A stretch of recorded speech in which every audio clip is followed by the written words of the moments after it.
Do you hear that? Or do you hear the absence of that? If you're like most people tuning in right now, that silence feels almost uncomfortable, foreign.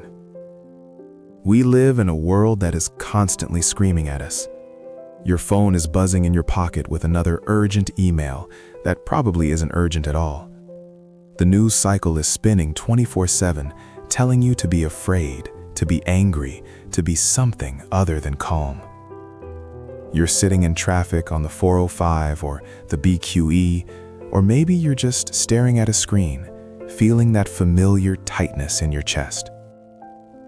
It feels like you're running a marathon at a sprint pace, doesn't it? Like you're on a treadmill that's slowly dialing up the speed, but you aren't actually going anywhere.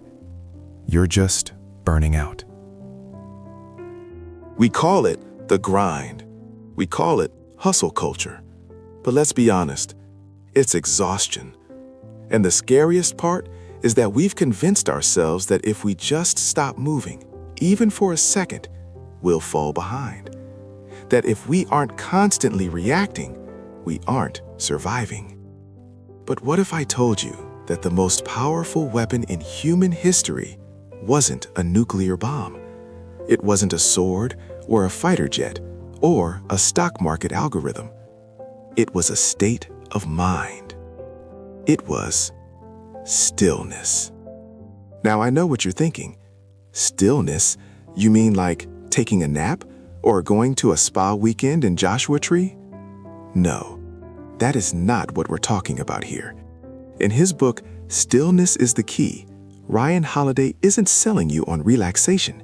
He's offering you a survival strategy. He argues that throughout history, from the Stoic halls of Rome to the war rooms of the Cuban Missile Crisis, the people who won, the people who survived and thrived, were the ones who could find a quiet center in the middle of the storm. Think of a baseball player waiting for a 95-mile-per-hour fastball. If they tense up, if they overthink, they miss.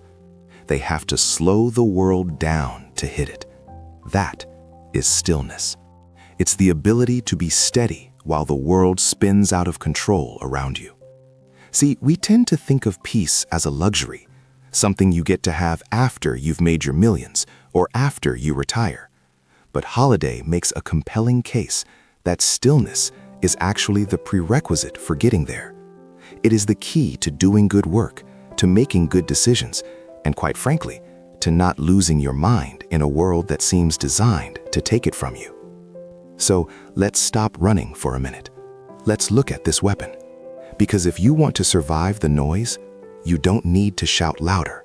You need to get still. And that brings us right here to the last read, where our mission is simple yet vital. Books for your ears, wisdom for your life. If you haven't already, go ahead and hit that subscribe button right now. Trust me, you won't want to miss the insights we have lined up for this journey. Because today, we aren't just talking about relaxation techniques or learning how to take a nap. We are going to decode the 3 hidden domains that structure this book and arguably a successful life: mind, spirit, and body. Ryan Holiday doesn't just theorize here. He takes us into the minds of giants to show us how this works in practice. We are going to look at the specific mental models of clarity used by some of history's most complex figures. We'll see how John F. Kennedy utilized deep mental stillness to prevent nuclear annihilation during the 13 days of the Cuban Missile Crisis. How Napoleon used a very specific, almost counterintuitive habit to manage his overwhelming correspondence. And how Marcus Aurelius found sanctuary not in a palace, but inside his own soul while commanding a legion on the warfront. These are the blueprints for how to conquer the chaos we just talked about. It is a guide to maintaining your footing when the ground beneath you is shaking. Now, if you want to hold these blueprints in your hands, and I highly recommend you do, there's a link to the hard copy of the book right in the show description. It's worth having on your shelf. But before we unlock the secrets of the mind, the spirit, and the body, we have to understand the architect. Who is the man telling us to slow down? He isn't a monk living in a remote cave, and he certainly isn't an academic hiding in an ivory tower. He is someone who walked straight into the fire of the modern media machine, saw exactly how the manipulation worked, and made a radical choice to walk the other way. That architect is Ryan Holiday. And to truly appreciate why Stillness is the Key resonates so deeply, you have to understand where he came from. He wasn't born a sage on a mountaintop. In his previous life, he was a marketing prodigy, a college dropout who became the director of marketing for American Apparel. He was the guy behind the curtain, pulling the levers of the media machine to manufacture outrage and generate clicks. He wrote a book called Trust Me, I'm Lying, which was essentially a confession. He admitted to manipulating the news cycle for sport, feeding the beast that keeps us all anxious and scrolling. He saw the toxicity of the hustle culture from the inside. He saw how the sausage was made, and he decided he didn't want to eat it anymore. So, he defected. He traded the boardrooms of Los Angeles and the high-rises of New York for a ranch outside of Austin, Texas. He swapped the relentless notification pings for the slow rhythm of raising cattle, donkeys, and goats. Instead of chasing the next viral trend, he opened a small independent bookstore called The Painted Porch. This radical pivot is exactly what makes him the definitive voice of modern Stoicism. He isn't an academic theorizing about peace in an ivory tower. He is a man who walked through the fire of the modern attention economy and came out the other side carrying a bucket of water. He bridges the gap between the ancient wisdom of Marcus Aurelius and the modern chaos of our iPhones. He lives the philosophy he preaches, choosing a slow life, not because it's trendy, but because he knows the alternative is a trap he helped build. And this brings us to the first major pillar of the book. Because once Ryan Holiday stepped away from the media machine, he realized that the first step to finding stillness wasn't about adding something new to your routine. It was about what you have to remove. To hear your own thoughts, you first have to turn down the volume of the world. It's a concept Ryan calls limiting inputs, and honestly, it's one of the toughest pills to swallow in the entire book. We live in an age where we are terrified of missing out. We treat the news cycle like it's oxygen, but Ryan flips the script. He suggests going on what he calls a media diet. Think about it. How much time do we spend refreshing election polls months before a vote, or staring at the stock market ticker when we aren't even day traders? We obsess over these massive global events that we have absolutely zero control over. Ryan quotes the Nobel Prize winner Herbert Simon, who said something profound. A wealth of information creates a poverty of attention. That is the trade-off we are making every single day. We are trading our peace of mind for a constant stream of breaking news that half the time turns out to be irrelevant by the next morning. In the book, Ryan tells this great story about Napoleon. Yes, the French emperor. Napoleon famously instructed his secretary to wait 3 weeks before opening any mail. He found that by the time the 3 weeks were up, most of the urgent problems in those letters had already resolved themselves. They didn't actually need him. Now bring that into 2024. Think about the Sunday scaries. You know that feeling. It's Sunday afternoon, you're supposed to be relaxing with your family or watching a game, but you sneak a look at your work email. Suddenly, your heart rate spikes. You see a problem you can't fix until Monday anyway, but now your peace is gone. You've let the chaos in. Ryan's challenge to us is to be ruthless about cutting that noise. If you want to hear your own thoughts, you have to stop drowning them out with other people's opinions. Because here is the reality, and this leads us directly into the next big hurdle. You cannot find stillness if you are already full to the brim. If your mind is packed tight with tweets and headlines and work anxieties, there is simply no room left for wisdom to enter. That noise isn't just coming from CNN or your inbox, it's coming from inside the house. Ryan calls this next step emptying the mind. And to understand it, we have to look at a classic Zen story that Holiday references. A university professor visits a Japanese master to inquire about Zen. The master serves tea. He pours his visitor's cup full, and then he keeps on pouring. The professor watches the overflow until he can no longer restrain himself. He shouts, "It is overfull. No more will go in." "Like this cup," the master said, "you are full of your own opinions and speculations. How can I show you Zen unless you first empty your cup?" This is the state many of us live in. We think we're open-minded, but really our mental cup is already packed tight. It's full of our ego, our certainty, our expertise, and our preconceived notions about how the world should work. If you walk into a situation thinking you already know the answer, you have made it impossible to learn the truth. Now, I know what some of you are thinking. Wait, if I empty my mind, won't I lose my edge? Won't I feel like a fraud? This brings us to that delicate balance between ego and imposter syndrome. There is a huge difference between being prepared and being full of yourself. Ego is the voice that screams, "I am the best, I know everything." Imposter syndrome is the fear that whispers, "I am nothing, I don't belong here." Emptying the mind is the antidote to both. When you empty the mind, you aren't wiping away your skills, you are wiping away the performance. You stop trying to protect your image as the smartest person in the room, and you start actually being present. Ryan puts it perfectly. Confidence is silent. Insecurities are loud. Think about the last high-stakes meeting you were in. Who was the person sucking up all the oxygen? Usually, it's the guy interrupting everyone, restating obvious points, desperate to prove he has a seat at the table. That is insecurity. That is a full cup, spilling tea everywhere. Now look at the person with true power. They are usually the quietest one in the room. They are listening. They are observing. They aren't thinking about what they're going to say next. They are fully absorbed in what is being said now. And when they finally do speak, the whole room stops. Because they aren't adding noise, they are adding wisdom. That is the power of an empty mind. It creates space for insight to strike.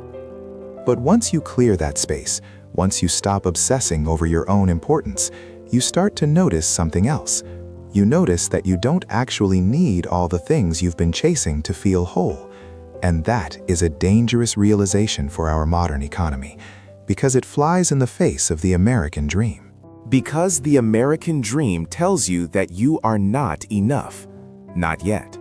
It tells you that you need the bigger house, the corner office, the better car. And once you get those things, well, then you'll be happy. Then you can finally relax. But we know that's a lie.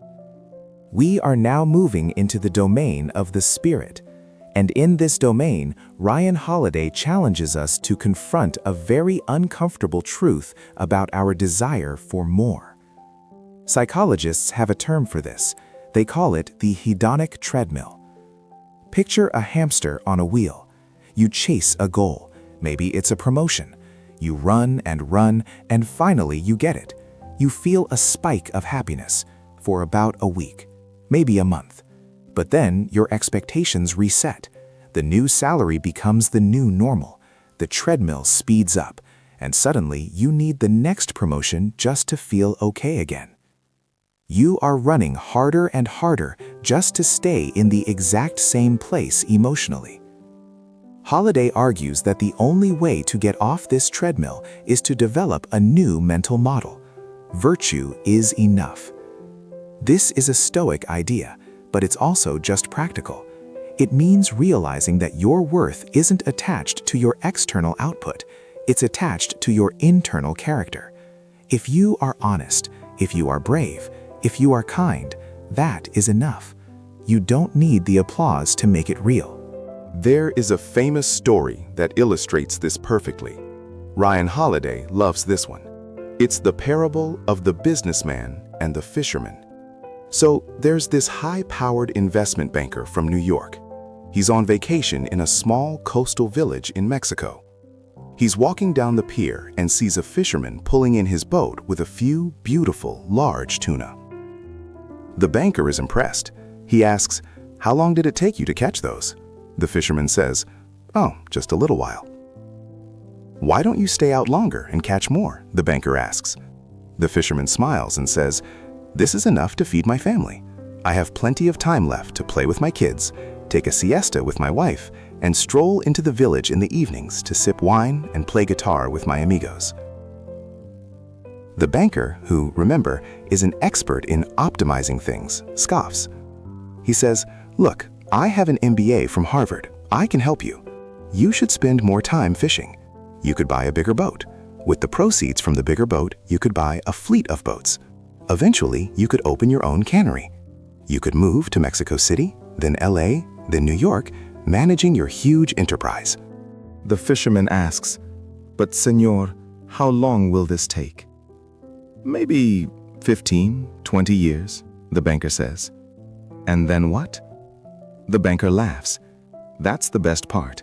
When the time is right, you would sell your company stock to the public and become very rich. You would make millions." "Millions?" the fisherman asks. "Then what?" "Then," the banker says, "you would retire.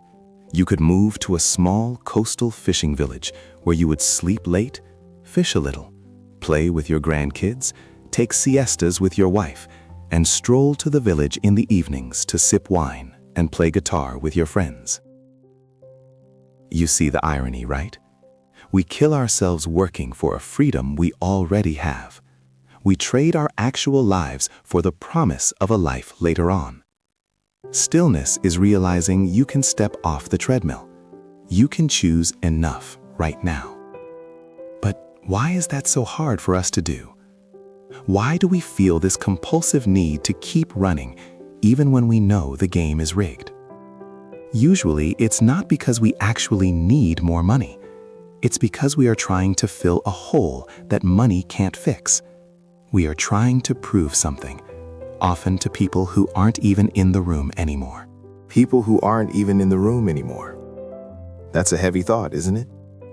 Ryan Holiday dedicates a whole chapter to this in the Spirit section. He calls it Healing the Inner Child. The idea is that so many of us drive ourselves to burnout, not because we're ambitious in a healthy way, but because we're trying to settle an old score. Maybe it was a parent who was never satisfied. Maybe it was a teacher who said you weren't smart enough, or a bully on the playground 20 years ago. The 7-year-old inside you is still hurt, still scared, and still trying to say, "Look at me, I'm good enough now. Do you love me yet?" Holiday uses the story of Tiger Woods to really hammer this home. On paper, Tiger is the ultimate success story. He had the focus, the discipline, the wins.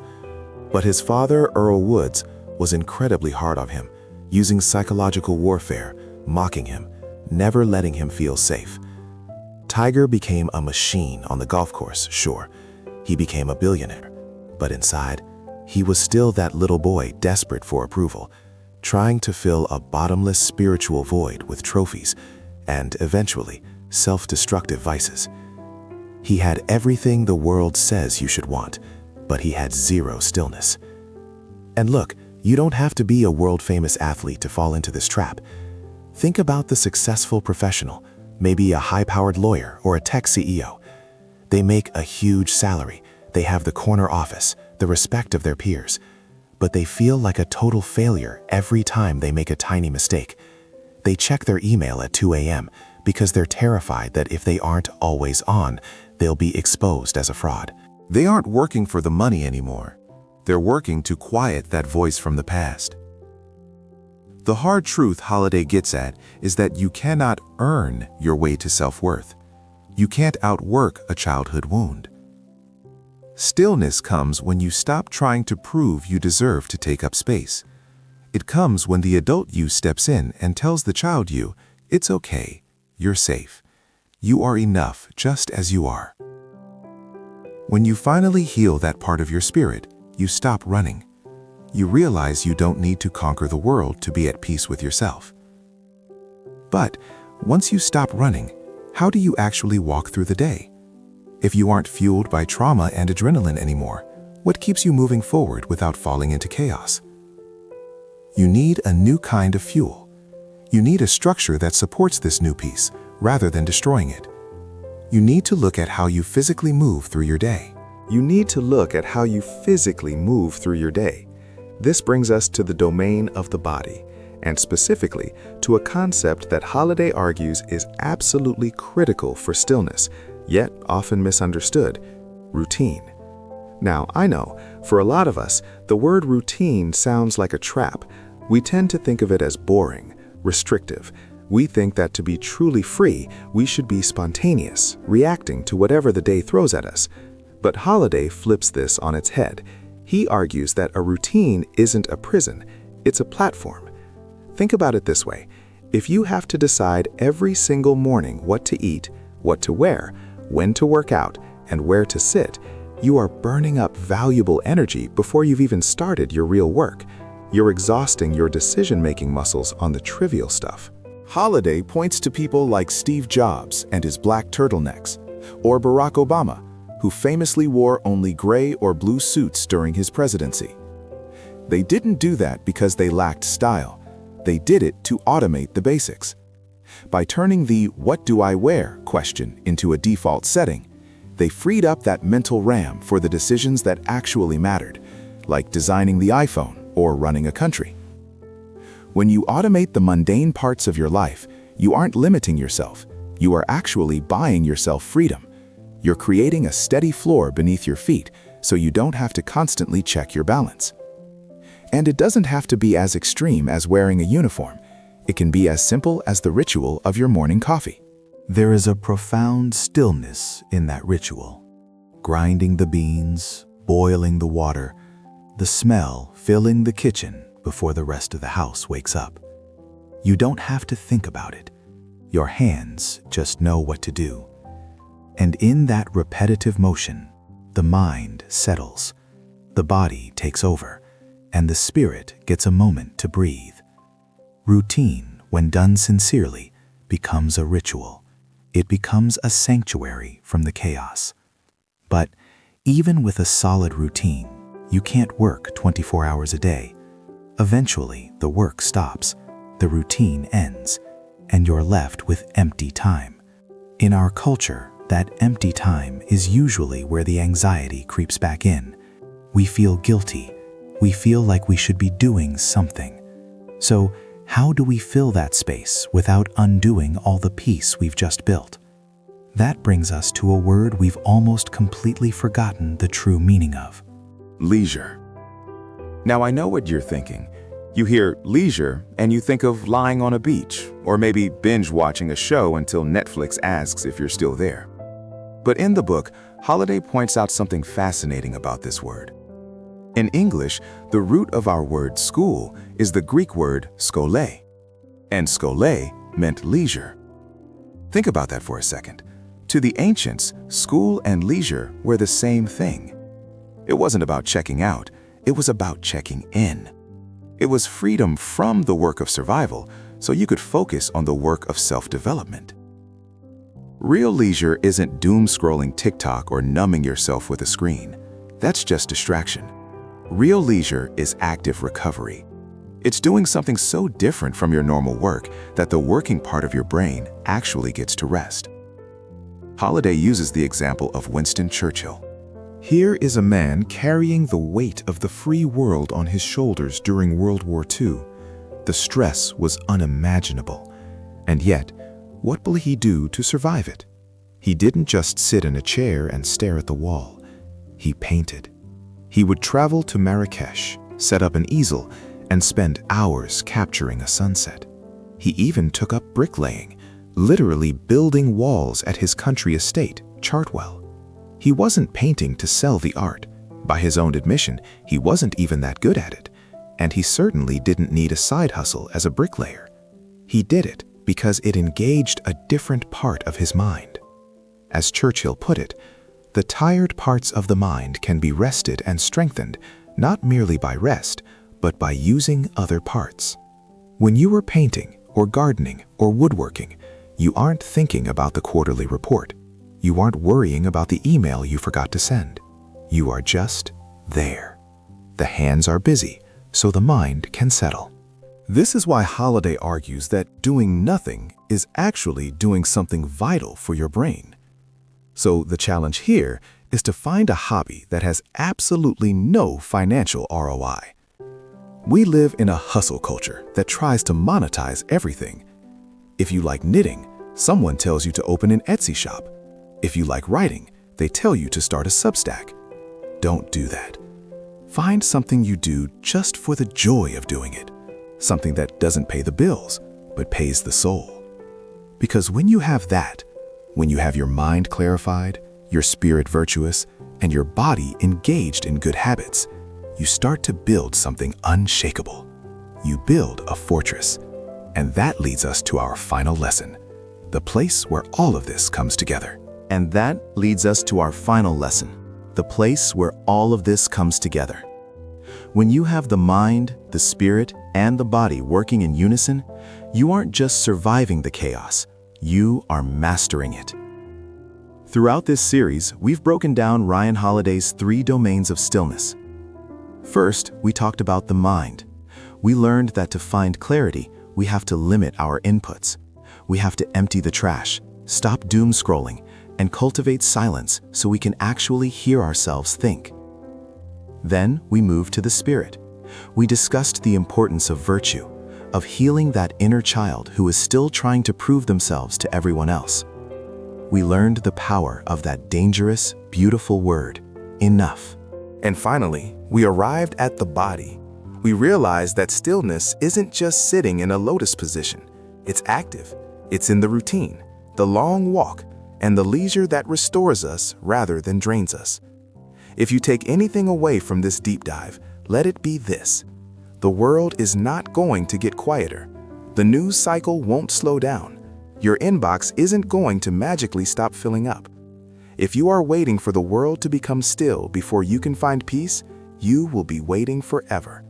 You have to get stiller. The change has to come from inside the fortress. I hope you've enjoyed this journey through Stillness is the Key. If you want to keep exploring these kinds of insights with us, make sure you're subscribed to The Last Read. We've got more wisdom coming your way soon. And of course, if you want to dig deeper into these stories, like the calmness of Kennedy or the routine of Churchill, you really should pick up the full book.